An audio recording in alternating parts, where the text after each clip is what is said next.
Chair. I'm ready. Yeah, pretty much. Good evening, everybody. I think, given the fact it is just at 6 o'clock, we ought to try and make a start. Just to say that we will be recording and live streaming the meeting for the public shortly, so you should be aware that the Council is a data controller under the Data Protection Act, and any data collected during this webcast will be retained in accordance with the Council's published policy. I think we have to say that. So welcome to the first meeting, physical meeting that we've had for over a year. It's good to see you all back, and very pleased to be back to welcome you to the meeting of the Standards Committee in June.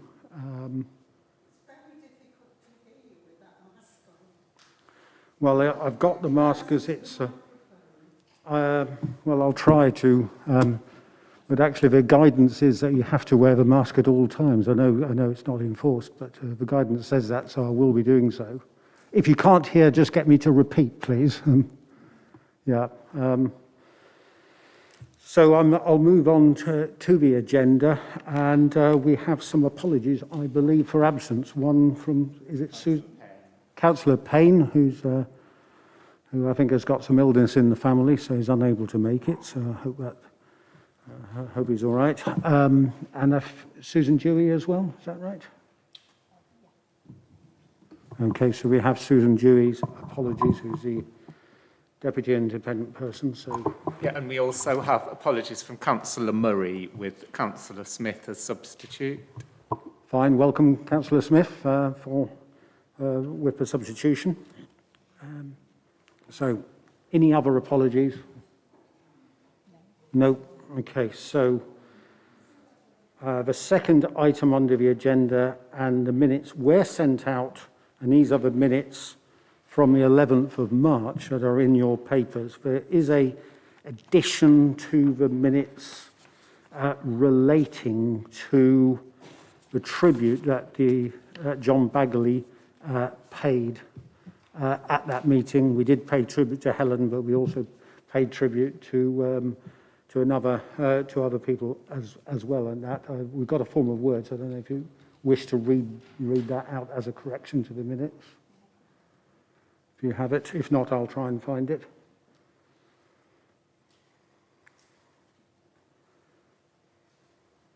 Yeah, so it was just to make reference in the minutes to former members of the committee, John Boot and Jeff Parkinson. So John Boot had recently passed away, and Jeff Parkinson was, some members paid tribute to the work that he did previously, and now he's no longer a member.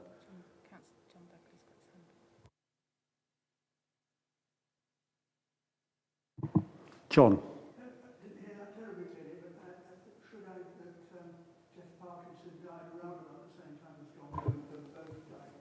Sorry, John, I wasn't aware of that. Thank you. Rest assured, we will be adding an act to the end of the minutes for the 11th of March with that correction. Given we have that correction, is there any other matters of accuracy from those minutes that people may wish to raise at this point?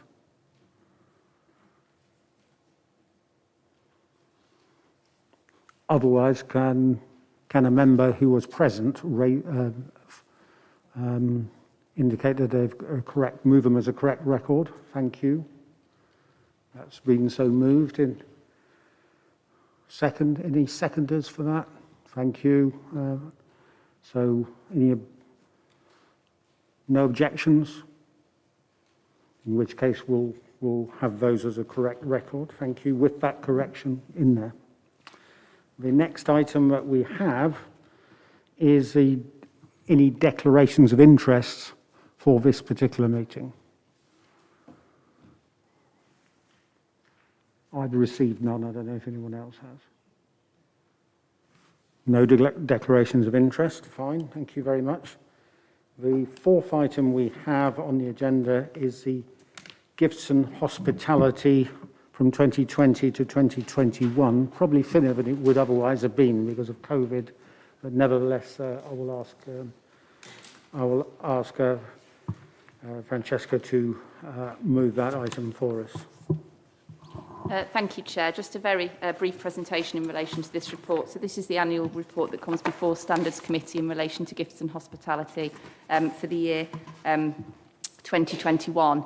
As you'll see from the figures in the report, quite a significant drop in the recordings of gifts and hospitality in the last year.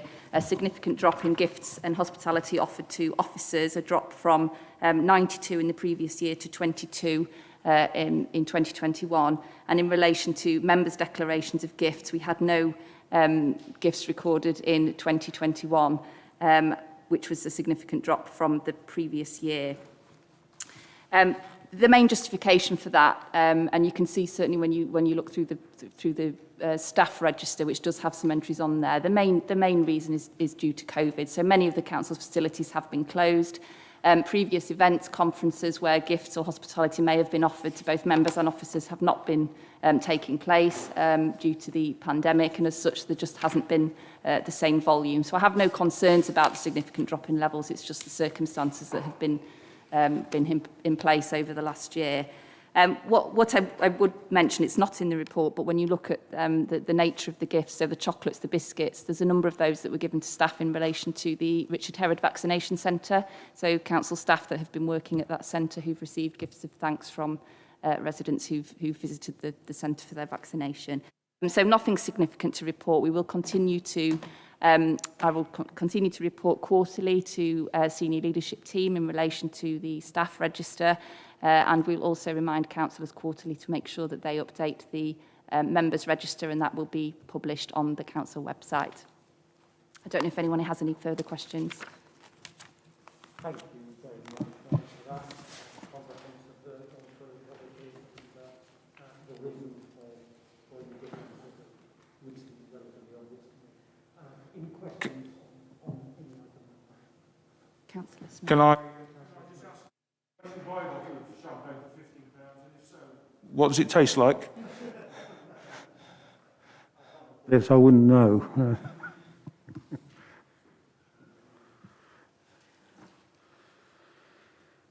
Okay, I'm ready to move on to item 5, which is the recruitment of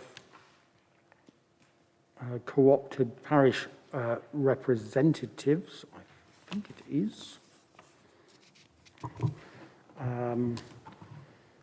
We did have one vacancy at the beginning of my term, pretty much as chair, and then we decided not to fill it. So in your pack, it may actually refer to 2, and in fact, actually it's 1. So that's what it's about. I don't know if you want to introduce that.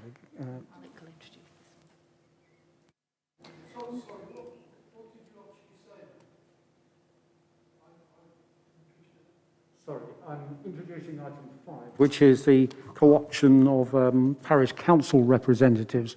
We did have one vacancy, but we did at the beginning of my time as chair, which we decided subsequently not to fill and reduce the size of the committee, and then use the savings for other purposes, if people would remember that. But now there is another vacancy on the basis of a member from parish councils no longer being on the parish council, so we have to instigate or discuss how we move forward with that. So Alec is going to introduce that item for us. Yeah, thank you, Chair. Just to say, because of the resignation of Patricia Woodfield, which we've been informed of since the last meeting, we do now have a vacancy for a parish council representative. So this report just seeks the committee's approval to go out and seek an alternative member, and we propose to do that by contacting the parish clerks directly to seeing if they want to ask any of their members if they have anyone that would be suitable and to put themselves forward. We've developed an application form which we can send out to people that do want to do it, and the report's also seeking your agreement to set up a panel drawn from this committee to do the interviews for the vacancy. There's not really much more to say than that. Obviously, we'll go through a shortlisting process. Francesca and I will go through a shortlisting process, and anybody that's deemed suitable to interview will be put before the panel, and we'll give you sight of the interview questions to see if there's any input that you'd like to give. But other than that, I think it's fairly straightforward that we do need to have a parish council representative on the committee just to give that perspective of from a parish that we don't have without that input. So we do feel it's important to go forward. And as the chair said, it is a slight mistake in the report that we do only have one vacancy. It was decided in 2020 to remove the other parish council representative, which that was an oversight when drafting the report. So if there's any questions, I don't know if, Chair, you think it would be a good idea to agree the composition of the panel today, or perhaps we can do that outside the meeting. Thanks very much, Alec. I mean, first of all, I think certainly in my time, I've welcomed the involvement of parish representatives, and I think that's been very useful to have that perspective on the committee. So that's been good. So I'd be very keen to maintain that if at all possible. Before we move on to the composition of the panel, are there any specific questions that people might have? Yes. It's not a specific question, it's just to echo what you've said. I think given the balance of work that this committee considers, I think it's essential that we have a parish council representative as part of the committee makeup. Thank you. Well, in terms of making up the panel, I will... Oh, sorry, I didn't see... Sorry, I didn't quite hear before whether the plan is to actually go ahead with recruiting the two or just one. Just one. I think it's the report has got a slight mistake because we decided not to have the second one, so it would be just one. I can keep my bunts money, can I then? You can, yes. Thank you. Yes. You still owe me a pint, though. What I'll do, if there are no questions, we'll take anybody who was interested in being part of that panel. I will take, just like we do on working groups, I think it's probably appropriate that we seek volunteers. I will certainly put myself forward as a volunteer, just to start things off. So I don't think there's any,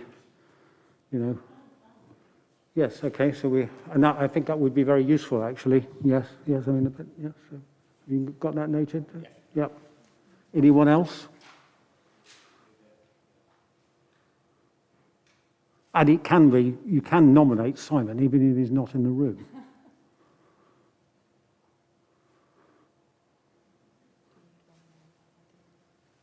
Ideally, another one. Mike, are you interested? Yes, I am. No, okay, that's fine.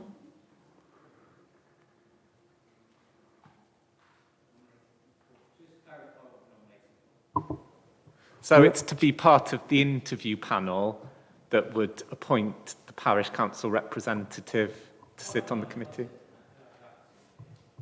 Fine. I think that's probably sufficient numbers. Yes. Yeah. Fine, thank you for that. Other than that, we need to...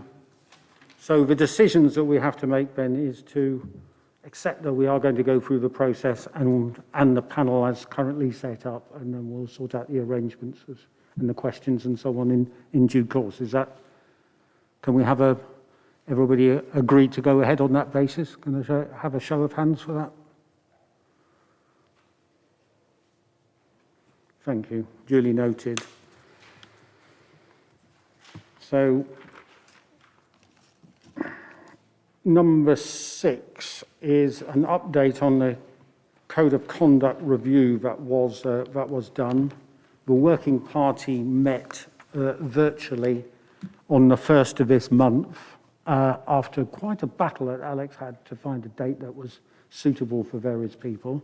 But at that meeting, we did actually go through it all and made some recommendations, which was essentially to write some guidance, and also to the general view was from the meeting that the way that we word our code, which we adopted relatively recently, that is written clearly and in the third person, it does refer rather than in the first person. We thought that was important, and we also thought that our code was perhaps stronger than the model code from the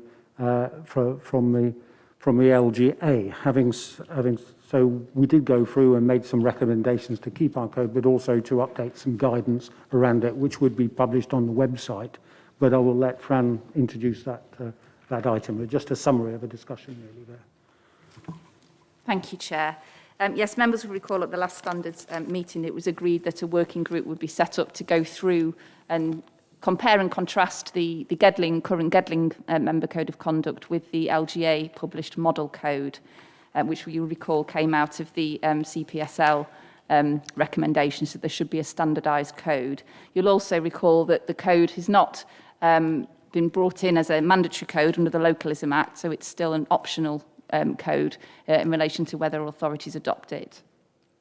As the Chair has alluded to, the working group met virtually on the 1st of June, and I'd like to thank those members who attended the working group. It was a very productive meeting. We went through in quite a lot of detail the comparisons between the two codes, so where things were slightly different, where things were missing, the way the codes were presented in terms of the clarity of the codes and the appendices and the layout. And we also looked at the way that the register of interests were laid out in both the Gedling code and the local code. The Appendix 3 to the report does set out the considerations that the working group went through and the recommendations that they came to. As well as comparing and contrasting, there was also a general review of the Gedling code as well in light of that. Now, members will be aware that the code was reviewed in 2019 following the CSPL report, and amendments were made to the code at that time. I think the general feeling from the working group was that, as the Chair has already pointed out, that the Gedling code was a strong code. It certainly covered everything that was brought up in the model code, and indeed then some. And the additions in the Gedling code were quite helpful. It was also felt the model code has guidance written within it, so there are sections within the code that have guidance kind of underneath. It was felt by the working group that it made the code quite sort of cumbersome. I mean, it's more helpful to have a very clear code with the kind of rules and regulations set out, but that some guidance, some more detailed guidance might be helpful, but not as a adopted code document as such, more of just a sort of operational document that we could put on the website for public and members to have a look at. You'll be aware that there is an appendix to the Gedling code already that just provides a bit of clarity around bullying and harassment, and I think that came out of the 2019 review of the Gedling code, and that will remain as part of the code. But the proposal was that we do create this sort of guidance document just to help members and the public see what examples of certain behaviours and when they may occur. So those are the recommendations from the working group. However, you will also recall that we have adopted the best practice recommendations from the CSPL, and one of those recommendations is that when you do review your code of conduct, that where possible you gain the views of members of the public, stakeholders and community groups in relation to that review. It's for that reason that the third recommendation on the report is that members agree to a period of consultation with stakeholders and the public in relation to this review, as detailed in the report. So whilst the working group have come up with recommendations and they feel that the Gedling code is good, is strong, should remain as it is because it is fit for purpose, as we are following the best practice of the CSPL, the recommendation is that we do go out and get other people's view on that. So the comparison of the two codes and if they feel that the Gedling code is fit for purpose. It's proposed that consultation is undertaken in discussion with the Chair. We will put forward an online consultation for the public to feed into. It will probably amount to some questions in relation to the code and what they feel about it. Once we have the responses from that, we'll also contact parish councils in relation to the code to get their feedback as well. Once we have those consultation responses, the committee would consider it in the round, taking into account obviously the working group's findings as well, to determine how we go forward and whether the code remains as it is or whether there's certain modifications to be made following that period of consultation. Thank you, Chair. Thank you very much for that comprehensive resume of where we are with that review. First of all, are there any questions on what you've just heard and what's in the report?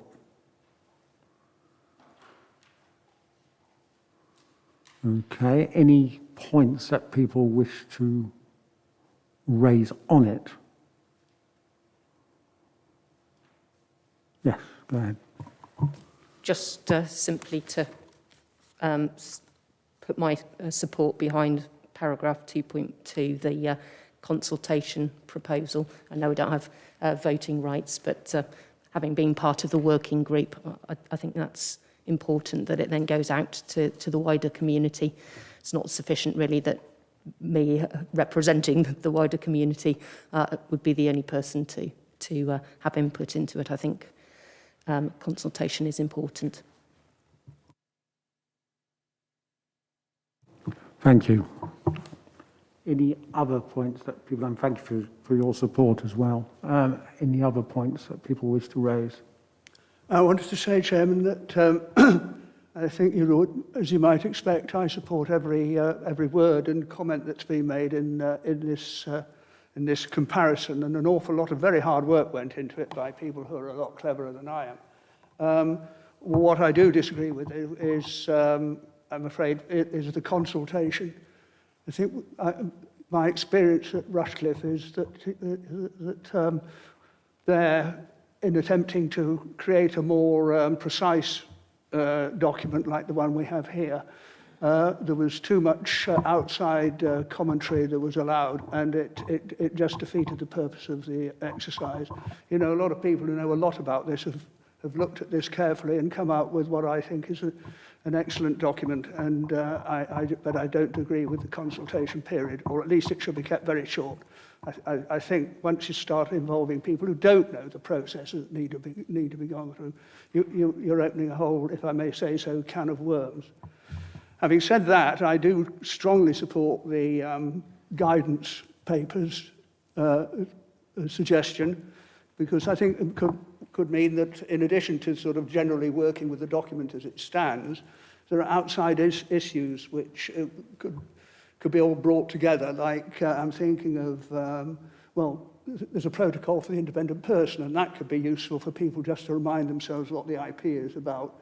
But also things like dual-hatted and multi-hatted members, the public interest measure, and the use of social media and things. And I think if those were brought together as a guidebook, and there will be other items as well, which from time to time we dig around in the papers to try and find. And if it was all in one user's handbook, as it were, it would be very helpful, I think. Thank you. So, and I noted your comments, and that's the guidance is just meant exactly for that, and I think that would be great. Are you then suggesting, John, that you don't want a consultation at all, or that we keep it short in terms of the practicalities? If we send it out for any kind of consultation, then it would come back to the September meeting, I would think. It would be as not only a non-voting member of the committee, I'm not a member of the committee, so it's not really for me to say what I would hope to happen. Well, to say what I think should happen. I might hope that we would bring it back all ready to sign off in September. I would be very disappointed if anybody made any fundamental changes to it. I think an example of how trying to make these things work in practice, we have a very difficult hearing in process over at Rushcliffe to do with bullying, etc. And in fact, they have a very complex set of guidelines about what is bullying, what is harassment. And a lot of it is sort of the very woke type of items which are brought up about bullying and harassment, with a lot of things to do with touching, sexual innuendo and that sort of thing.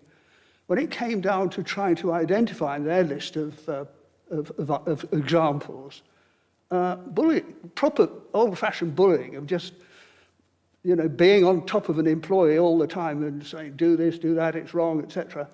There was nothing that actually expressed that in their long list. We do have one or two in the ones for Gedling, so I'm satisfied on that. But you know, unless you know a bit about trying to make these things work, you can get involved in very touchy-feeling issues when miss the real hard points that may be much more typical than the ones that are expressed.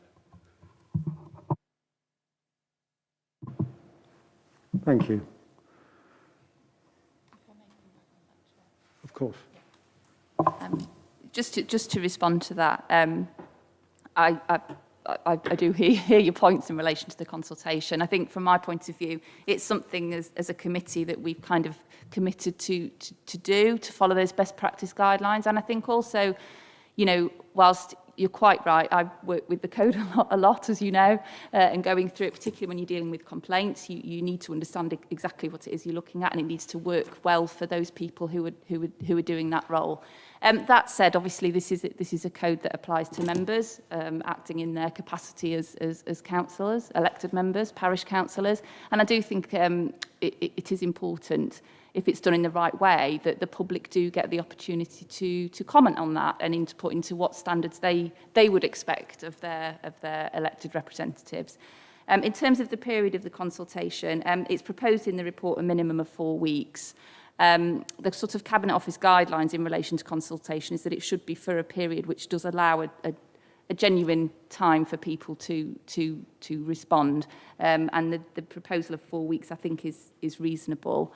It will be, as I say, it will be run as an online consultation, and we'll see what feedback we get. We may get no interest at all, but I do think, following on from best practice, that at least if we have done that and we have tried to gauge those views, then we are following those recommendations. It isn't something we've ever done before, but clearly it's something that's felt like perhaps it's time we did get those views. So I fully appreciate what you're saying, particularly in terms of working with it myself. But the recommendation is something, as I say, that's come out of those best practice recommendations. Thank you, Chair.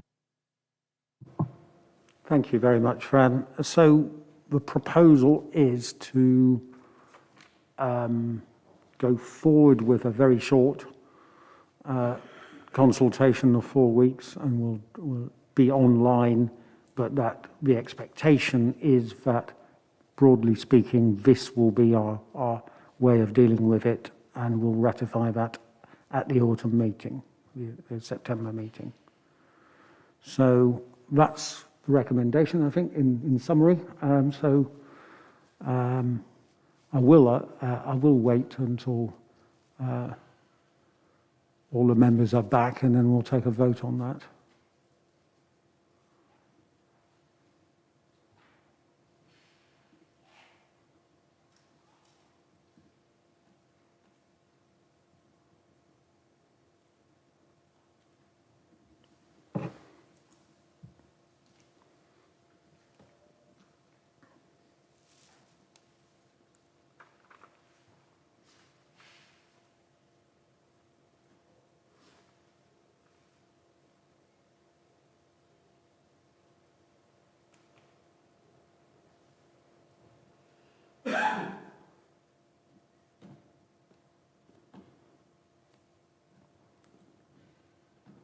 I apologise for the delay, but I think it's right that every member has a chance to participate. I think he's just had to urgently go out to sign something. I'll just go and tell him that you're waiting for a vote. To take a vote, shall I? Thank you.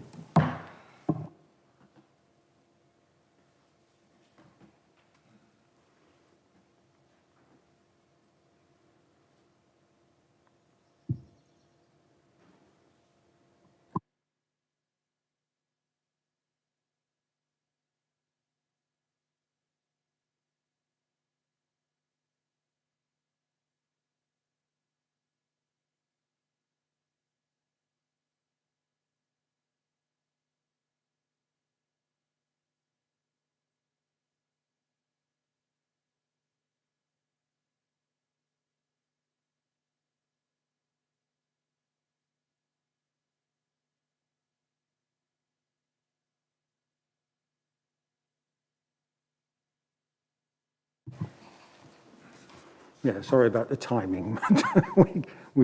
The proposal is, as is set out on page 17, that we have a short period of consultation of 4 weeks done online on the recommendations from the working group, and that we bring the results of that, plus what the work has been done, to the September meeting.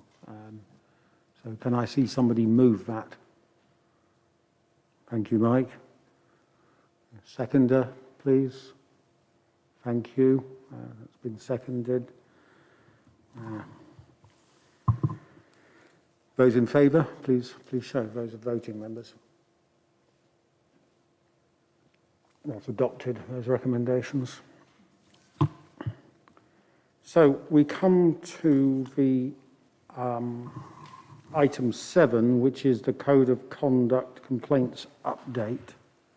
In line with what we try to do, or what we've tried to do in the past, and I think it's worked quite well, we'll have just general questions and general discussion on them first, and if it's felt that we need to go into detail, then we can move to a closed session. I don't want to swap between the two and inconvenience people, so we'll do it in that way. So, Fran, I don't know if you wish to introduce the complaints update for us. Thank you, Chair. It's just an update to members, I suppose, in terms of numbers of complaints that we've had coming through since the last committee and those that remain outstanding. You will recall at the last committee meeting in March that there were 5 complaints outstanding. One of those complaints has subsequently been withdrawn. A summary of the decision made in relation to 2 of those complaints has been circulated, and there are 2 complaints which remain outstanding. Since the March meeting, there have been 5 new Code of Conduct complaints that have come forward. Summary decisions in relation to 3 of those complaints have been provided to members, and 1 of those complaints remains outstanding, and another has been withdrawn. The Appendix 1 sets out in graph form, just in terms of numbers, the amounts of complaints that we've had going back to 2013 and 14, and then the table sets out in more detail those complaints received in the last 2 years. And you can see the complaints that I've referred to are detailed at the end of the table. Unless anyone has any general questions in relation to that table or part of the report. Thank you, Chair. Thanks very much, Fran. Any questions from members in general terms on that report?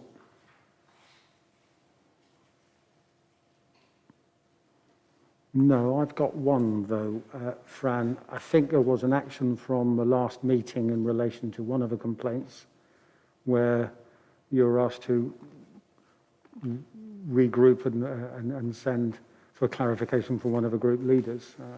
I don't know if you wish to tell us about that. I did seek clarification. I've had no response, Chair. Fine. So I think we have to minute that we didn't have a response following Fran's further work on instruction from his committee. Whilst members might show some disappointment with that, I don't think there's anything further we can do. We don't have the power to compel people to respond to us. So I suspect we'll have to leave the matter there, but note it in the minutes. I think it would be worth doing if we can.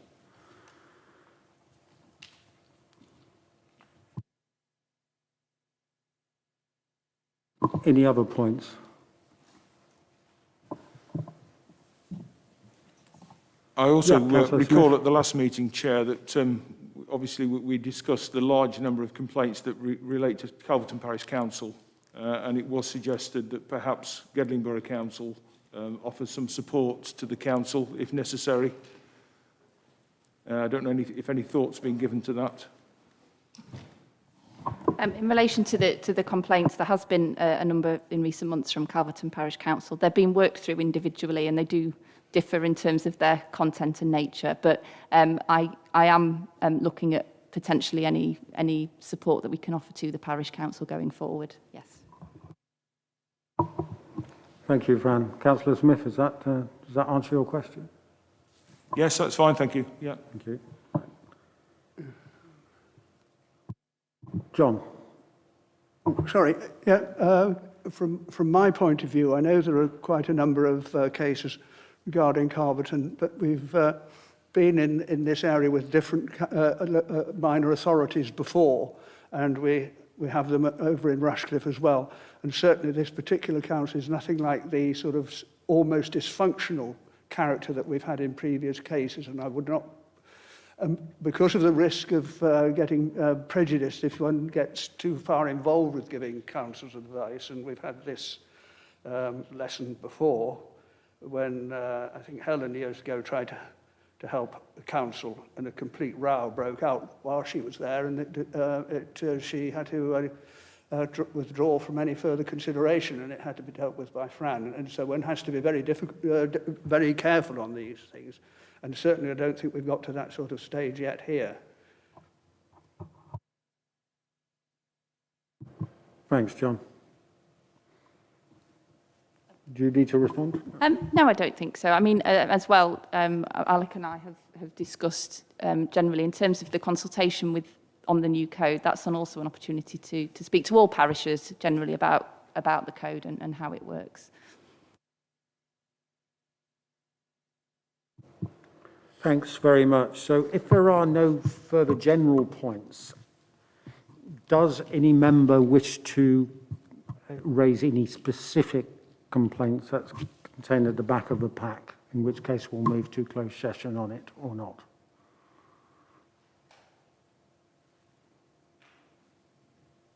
Go ahead.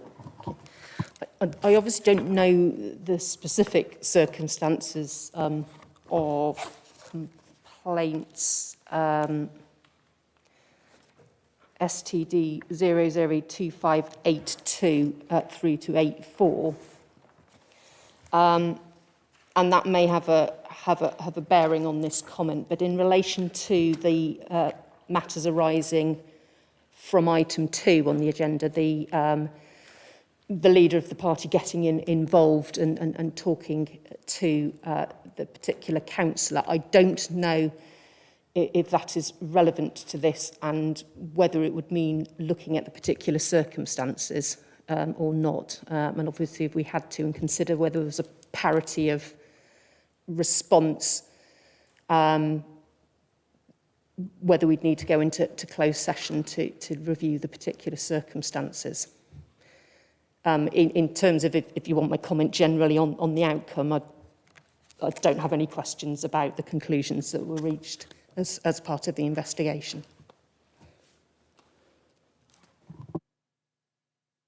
I can provide a general, it's not entirely clear, but I can provide a sort of general response in terms of, yes, it's recorded on the outcome, not acting in official capacity, and there's no reference on there to referral to the leader of the group. Just generally speaking, it's a matter for the monitoring officer as to whether or not that referral is made or whether that's considered necessary or what the circumstances around that would be.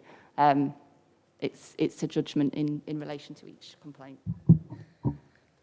Sorry, I probably didn't make the question clear. It's just in relation to the matter arising, I recall from, I think, over a course of about 3 meetings, that the particular complaints that were made, the conclusion on those complaints was that it fell outside the regime of Gedling Borough Council, but the request from within this meeting was that, notwithstanding that,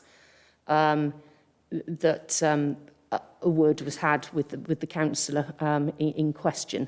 So because this is a parity of situation, I was the conclusion is exactly the same. The conclusion is that this is a matter that falls outside this committee. I'm just wondering whether that needs to happen or not. I have no strong feelings on the matter. As I say, don't know enough of the detail to know. I'm just conscious that there was video footage in the other matter, and there's a suggestion of video footage in this. That's the comparative matter. I don't have any strong opinions, and I'm happy to leave matters, but I don't know enough about the background, and it's a question of whether whether councillors would and members of the committee would need that background to make that determination of whether there was a parity of situation. Does that make more sense? I think if we want to discuss any of the details, I'm not, unless you want to hear from perhaps Councillor Smith's question first. Sorry. I'll take the response and then Councillor Smith, if I may. Okay, I didn't know whether it might be sensible to go into closed session if you wanted any particular information about the complaint that you're referring to. And I have no problem going to closed session if that's what we need to do. But I'll take Councillor Smith's question first. I think the comment that you made earlier about parity, I think, is an important one. That we're not only, we do need to be seen to be treating everybody in a similar manner. We can debate whether the council in question was operating under the auspices of Gedling Borough Council, and the decision has been made that she wasn't. However, and I don't want to say any more in open session, but I think the point of parity is an important one. Well, I'm in your hands. If you wish to go into closed session to discuss or discuss any details over that particular one, I'm quite happy that we do so, but I need to read out the statement and move that formally. I'm happy to leave it with the monitoring officer. Yeah, happy to leave it with the monitoring officer and stay in session.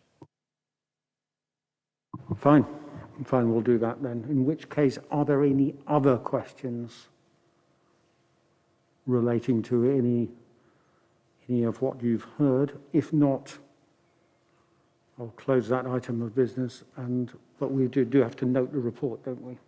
So can I have somebody moving that we note the report? That's been moved. Can I have a seconder, please? Thank you, Andrew. All those in favour? Fine. Carried. So, any other items of business? I do have one, but I'll see if anybody else has. If not, my item is the date of the next meeting. I might have a slight difficulty with the second, so I may seek your leave to move it back a week so that it comes, I think it would be the 9th of September if we did that, which might fit all sorts of other things as well. So I seek the permission of you, of a meeting to do that if I need to.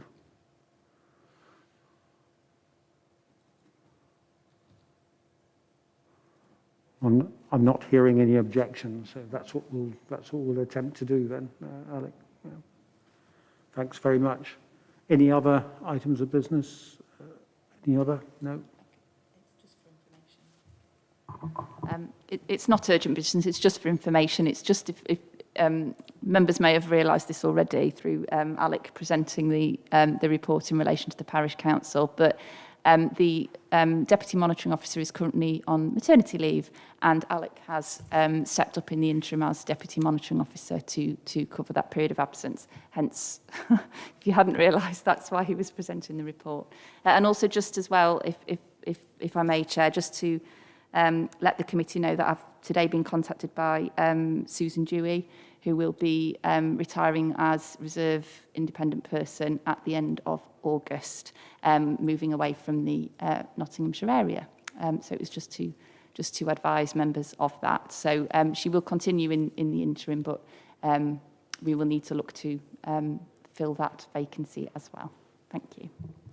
Thanks very much, Fran, and welcome, Alec, to filling in there, and thanks for the work that you do. Also, want to put on record my thanks to Susan Dewey for the work that she has done in the time that I've been chair. So we wish to note that, if we may. I should have brought that up. So if there are no other items of business, then we have concluded relatively early, which I thank you for your patience and your attendance, and it's been good to see you here. So I will see you at the next meeting. Some of you I will see on on the interview panel, should it be constituted, should we have had interest about the parish council vacancies and so on. But otherwise, I bid you a good evening and thanks very much. Meeting closed.